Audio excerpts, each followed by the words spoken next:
యూదా ఇస్కరియోతు పక్కనే ఉన్నాడు. ఆయన నమ్మినటువంటి శిష్యుడు 12 మందిలో ఒకడు.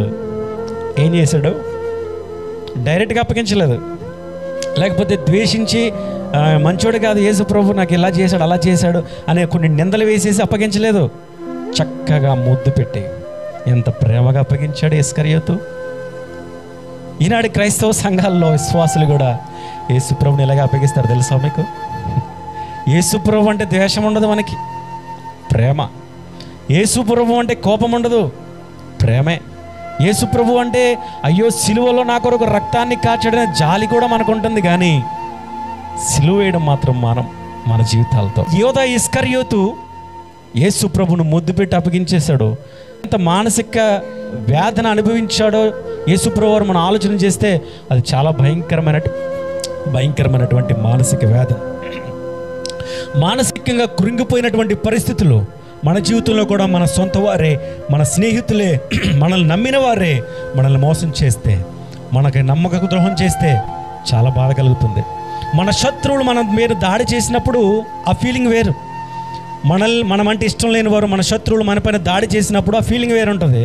కానీ మన సొంత వారే, మన స్నేహితులే మనల్ని బాధ పెట్టినప్పుడు ఆ ఫీలింగ్ వేరు. తట్టుకోలేం, మానసిక వేదన భరించలేం. అలాంటి వేదన అనుభవించాడు ప్రభు అయిన యేసుక్రీస్తు వారు. అందుకే ఆయన పరిశోధించబడినవాడు. సిలువ వేయబడ కంటే ముందు ఆయన ప్రార్థన చేశాడు. ఒక చోట చాలా వేదన పడుతూ ఉన్నాడు. ఆయన చెమట రక్తం 2 కలిసి బయటకు వచ్చాయంట. అలా ఎవరికి వస్తుందో తెలుసా? బహు తీవ్రమైన ఒత్తిడికి లోనైన వారికి, సైకలాజికల్గా మానసికంగా చాలా భయంకరమైనటువంటి వేదన పొందుతున్న వారికి, తట్టుకోలేనటువంటి పరిస్థితులు ఉన్నప్పుడు అలాంటి పరిస్థితి రక్తము చెమట బయటికి వచ్చిన పరిస్థితులు ఎవరికి ఎదురవ్వాలి? ఒక యేసు ప్రభు మాత్రమే. ఎంత వేదన, ఎంత బాధ!